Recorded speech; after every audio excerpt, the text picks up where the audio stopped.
მკვეთრად გამოხატული, თქვათ, აი ოპოზიციური რამდენიმე პარტია არის, მაგრამ აი მკვეთრად გამოხატული ლიდერი ამ პარტიებიდან ვერ შეიქმნა. ერთადერთი აი მაინც ჩამოკიდებულები არიან ისევ ბიძინა ივანიშვილის, თქვათ, და ქართული ოცნების მოყვანილ პრეზიდენტზე, ხო?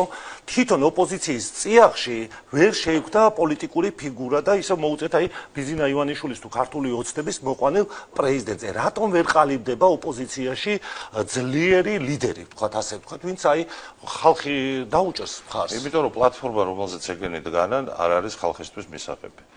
პლატფორმა ემსახურება უცხოეთის ინტერესებს, უცხო ქვეყნების ინტერესებს და არა ქართული ხალხის ინტერესებს. თვითონაც იციან ეს ზოგიერთი მოაზროვნე ადამიანი იქაც არის.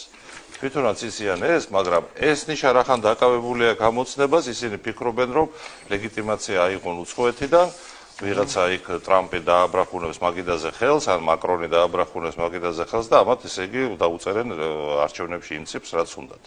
როგორც სააკაშვილის დროს იყო, ხო? ან რევოლუციის გზით, სახელმწიფო გაატრიალების გზით მოიყვანა ხელისუფლებაში. ეს გზა აღარ ამართლებს, ეს გაფუშტა ეს ტექნოლოგიები, კონტრზომები არის შესწავლილი უკვე მეცნიერულ დონეზე დამუშავებული, ამიტომაც ჩვენ ნახეთ, ხო, რამდენი 3 თუ 4 ჩავარდილი სახელმწიფო გაატრიალების მცდელობა. მარტო საქართველოში და ისე ყოველი მეხუთე სახელმწიფო გაატრიალებაა მხოლოდ ესე იგი წარმატებული.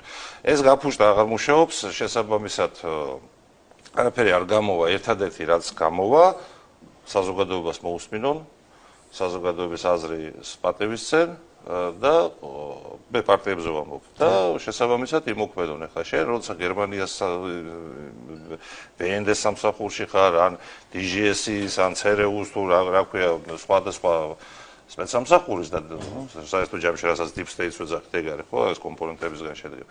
არაფერი, ესე იგი, მომავალი შენ პერსპექტივა არ გექნება ქართულ საზოგადოებაში. დაუბრძანდით, გავიზარდეთ, ასეთი შეცდომები მომავალში აღარ მოგვივა.